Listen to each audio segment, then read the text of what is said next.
तालुक्यातील पश्चिम आदिवासी भागात मुसळधार पाऊस सुरू असल्यानं मीना नदीला पूर आला असून मीना नदीनं पात्र सोडलंय।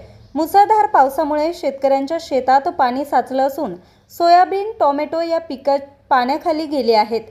आदिवासी भागात भात हे मुख्य पीक असून लागवड केलेल्या भात पिकाचं मोठं नुकसान होण्याची शक्यता वर्तवली जाते। तोडणीस आलेल्या फुलांचं देखील मोठ्या प्रमाणात नुकसान झालं असून बळीराजा हतबल झालाय। ओढे नाले तुडुंब भरून वाहत असून जुन्नर आपटाळे रोडवर अनेक ठिकाणी मोऱ्यांवरून 1 ते 1.5 फूट पाणी वाहत असल्यानं वाहतूक काही काळ विस्कळीत झाली आहे। अनेक शेतकऱ्यांचे शेतीचे बांध फुटल्यामुळे शेजारच्या शेतात मोठ्या प्रमाणात नुकसान झाल्याचं दिसून येतंय। दरम्यान पाऊस जर असाच सुरू राहिला तर शेतकऱ्यांचं मोठ्या प्रमाणात नुकसान होण्याची भीती व्यक्त करण्यात येते। न्यूज रिपोर्टर विजय बोंबले, आज 24 तास, खानगाव।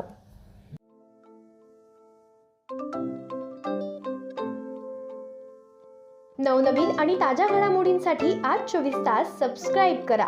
त्याचबरोबर बेल आयकॉनवर क्लिक करा आणि मिळवा आमच्या बातम्यांच्या नोटिफिकेशन्स। तसेच आज 24 तासची प्रत्येक बातमी आपल्याला कशी वाटली हे कळवा, लाईक करून, कमेंट करून आणि आमच्या बातम्या शेअर सुद्धा करा।